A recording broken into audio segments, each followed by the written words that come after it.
Hello বন্ধুরা, good morning, শুভ সকাল। কেমন আছো সবাই? আশা করি সবাই ভালো আছো, সুস্থ আছো। শ্রীময়ের আরও একটি নতুন ব্লগে সবাইকে জানাই স্বাগত। আর খুব তাড়াহুড়ো করে আজকে দিনটা শুরু করছি। পুজো দিয়ে উঠলাম একটু আগেই, সকালে উঠেই আজকে সমস্ত বাসি কাজ সেরে নিয়েছি। আর আজকে রয়েছে আমাদের এক জায়গায় নেমন্তন্ন, তো সেখানে যাব। আর দুপুরবেলা তো খাওয়া দাওয়া রয়েছে, কিন্তু তার আগে যে অনুষ্ঠানটা রয়েছে, আসলে আজকে হচ্ছে আমার দাদার সম্বন্ধী, মানে আমার বৌদির দাদার আজকে বিয়ে ঠিক হবে, মানে পাটিপত্র প্লাস আশীর্বাদ দুটোই হবে। তো আজকে সেই অনুষ্ঠান, সেখানেই যাব। আর বারবার বলে দিয়েছে 11:30 থেকে 12টার মধ্যে ওখানে আশীর্বাদ হবে, তো সেই সময়টাই যেতে। আর 11:30 থেকে 12টার সময় বেরোনো, এত সকালে মানে এই টাইমটায় বেরোনো একটু মুশকিল হয়ে যায়, তাই না? তবুও আজকে আমি ঠাকুর দিয়ে উঠলাম এখন। আর রান্নাঘরের দিকটা সামলাচ্ছে আজকে আমার মেয়ে বললো তোমাকে এদিকে আসতে হবে না, আমি করে নিচ্ছি, তুমি তাড়াতাড়ি রেডি হও। মা অলরেডি দুবার ফোন করে দিয়েছে কখন আসবি, বৌদিও বলছিল। তা মেয়ে রান্নাঘরে করছে, মানে হচ্ছে সকালের খাবারটা, সেদ্ধ ভাত বসিয়ে দিয়েছে। আমি বললাম সেদ্ধ ভাত বসিয়ে দে, ডিম সিদ্ধ, আলু সিদ্ধ এইসব দিয়ে ও বসিয়ে দিয়েছে। আর কর্তামশাই স্নানে গেছে, কর্তামশাইয়ের সাথে আমি বেরোবো। মেয়ে যাবে কলেজে, ওর আজকে কলেজে ক্লাস রয়েছে, যেতেই হবে। তারপরে ও কি করবে আমি জানি না, তারপরে বিকেলে টাইপও রয়েছে। তো যাই হোক, চলো এখন ঝটপট করে রেডি হয়ে নিই, হাতে বেশি সময় নেই। যখন তাড়াতাড়ি যেতে বলছে, দেখি একটু তাড়াতাড়ি যাওয়ারই চেষ্টা করি, তাই না? তো চলো, পুজো দিয়ে উঠলাম, চাটাও খেলাম, চাটা সবই আজকে মেয়ে তৈরি করে দিয়েছে। তো চলো ঝটপট করে রেডি হয়ে নিই। আর তোমরা কিন্তু অবশ্যই সঙ্গে থেকো, আশা করি আজকের ব্লগটা তোমাদের বেশ ভালোই লাগবে। চলো বন্ধুরা, রেডি হয়ে গেলাম খুব তাড়াহুড়ো করে। এই সময় বুঝতেই পারছো 12:30 বেজে গেছে। তা শাড়ি পরলাম আর এইভাবে রেডি হলাম, খুব হালকা সিম্পলভাবে। তা চলো যাই, এখন বেরিয়ে পড়ি। তো জানো এই সময় বেরোনো, পুজো দিতেই আমার অনেকটা সময় লেগে গেল। তা চলো, কেমন লাগছে একটু জানিও। খুব সিম্পলভাবে রেডি হলাম, চলো যাই, বেরিয়ে পড়ি। ওদিকে কর্তামশাই অপেক্ষা করছে। অনেক দিন পর দুজনে মিলে এরকম সময় আমরা কিন্তু বেরোলাম। হঠাৎ যখন এরকম সময় পাওয়া যায় তখন কিন্তু বেশ ভালোই লাগে, তাই না? তো যে কারণেই হোক না কেন, আমাদের বাড়ি থেকে বৌদিদের বাড়ি খুব একটা দূরে নয়, ওই বাইকে 10 থেকে 15 মিনিট টাইম লাগে। চলো, প্রায় কাছাকাছি চলেই এসেছি, এখনই পৌঁছে যাব।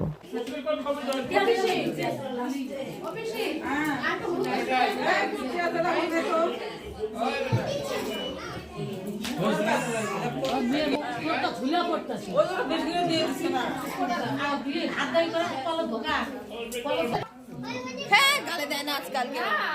কখন আসছো? অনেক 11টা।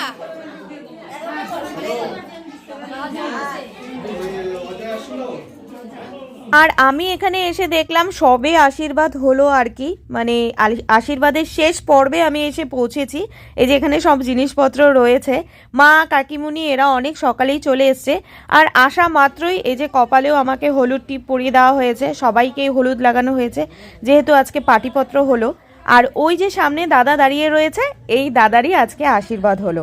আর আমি এদিকে মা কাকিমুনির সঙ্গে একটু কথা বলছিলাম। হাই বল, হাই বল, হাই। সোনা মামা ফটো তুলবে, ভিডিও করব। আমরা ভিডিও হাই বল, হাই ভিডিও বল, হাই। তো আমি তো এসেছি বেশ অনেকক্ষণ হলো, মানে আমরা সবাই আর কি। তারপরে ভাবলাম চলো একটু ঘুরে আসা যাক। বৌদিদের পাশেই আরেকটা বাড়ি রয়েছে, সেখানেই রান্না বান্না খাওয়া দাওয়ার আয়োজন করা হয়েছে।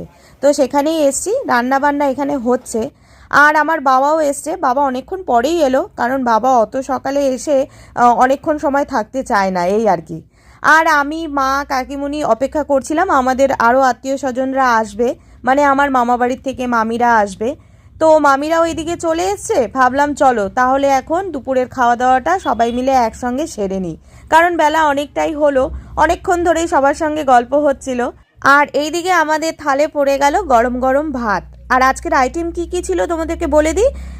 ছিল প্রথমে একেবারে কাশ্মীরি মুগ ডাল, তার সাথে গরম গরম বেগুনি, আর এদিকে ছিল পাবদা মাছের ঝাল, বাঁধাকপি দিয়ে মাছের মাথা দিয়ে ঘন্ট, আর কাতল মাছের কালিয়া, চাটনি, মিষ্টি, স্যালাড, এইসব আর কি। ভীষণ ঘরোয়া সিম্পল রান্নাবান্না, ভীষণ ভালো হয়েছিল, তৃপ্তি করে পেট ভরে খাওয়া দাওয়া হলো।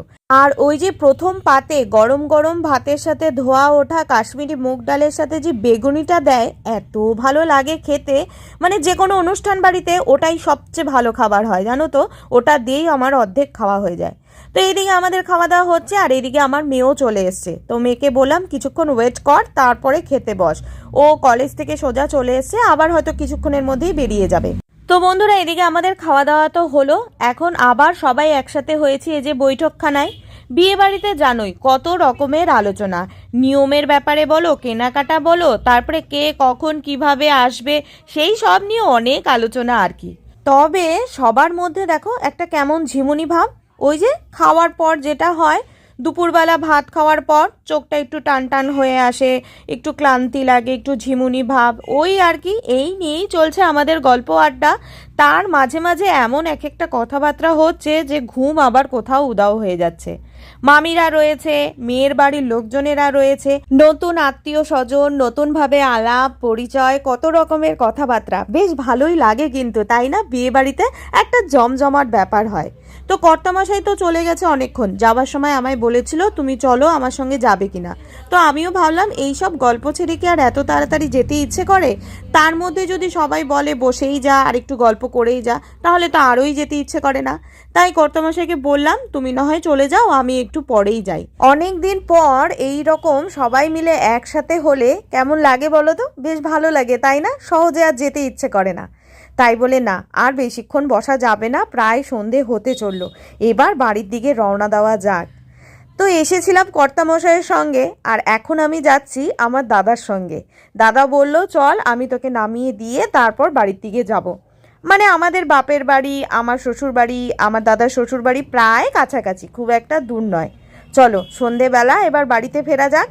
আর আমার জীবনে ভরসা করার মতো দুটি মানুষই রয়েছে, এক হচ্ছে আমার কর্তামশাই আর এক আমার দাদা, যে নাকি সব সময় আমার পাশেই থাকে আমার আপদ বিপদে।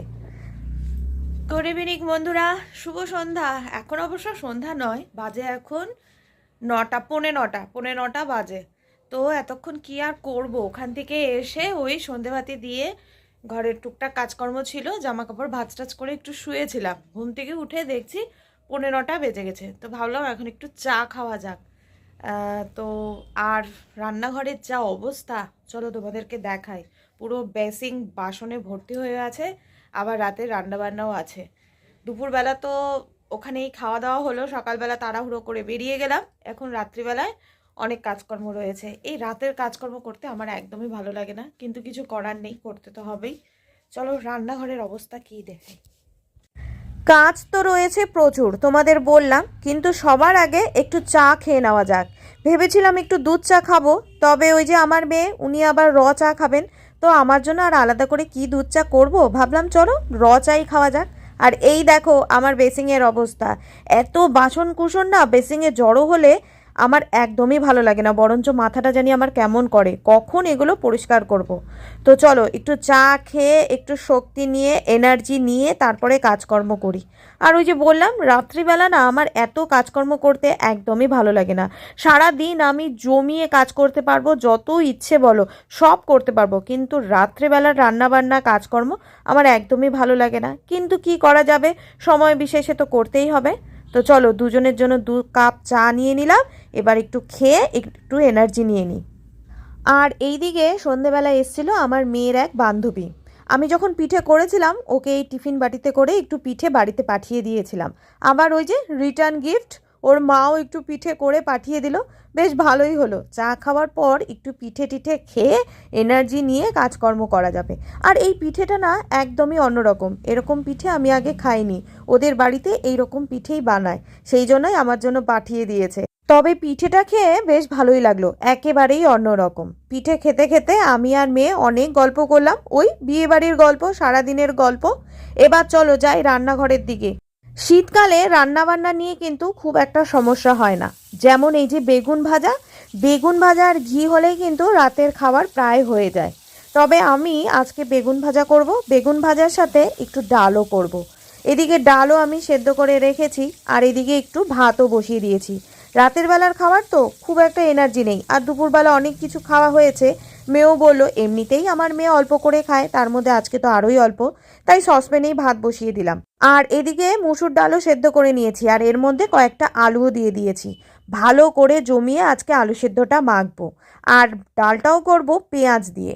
তো এই হবে আজকে আমাদের রান্নাবান্না, বেগুন ভাজা, পেঁয়াজ দিয়ে মুসুর ডাল আর জমিয়ে আলু সেদ্ধ মাখা, আর একটা ডিম সিদ্ধ দিয়ে দিয়েছি। আলু সিদ্ধর সাথে ডিমটাকে ভালো করে মাখবো, মানে ডিম সিদ্ধটাকে। এর আগে একদিন ডিম সিদ্ধ দিয়ে আলু সিদ্ধ দিয়ে ভালো করে মেখেছিলাম, আমার মেয়ের বেশ ভালো লেগেছিলো, আমারও ভালো লেগেছিলো, তাই ভাবলাম চলো আজকেও ওইভাবে মাখা যাক।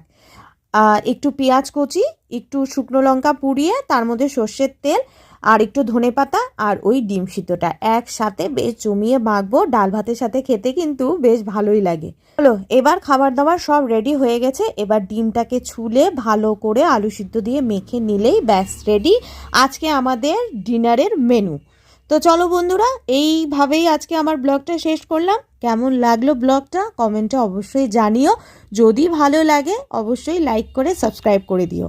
সঙ্গে থেকো, আরও অনেক ব্লগ তোমাদের জন্য আমি আনবো, আশা করি তোমাদের বেশ ভালোই লাগবে। আজকের মতো এতটুকুই, দেখা হবে আবার আরেকটি নতুন ব্লগ নিয়ে। তো রাতের খাবারের আগেই আজকে ভিডিওটা শেষ করছি, দেখা হবে আবার। সবাই ভালো থেকো, সুস্থ থেকো, সাবধানে থেকো, আর হ্যাঁ অবশ্যই কিন্তু আমাকে মনে রেখো। আজকের মতো tata, bye bye and good night.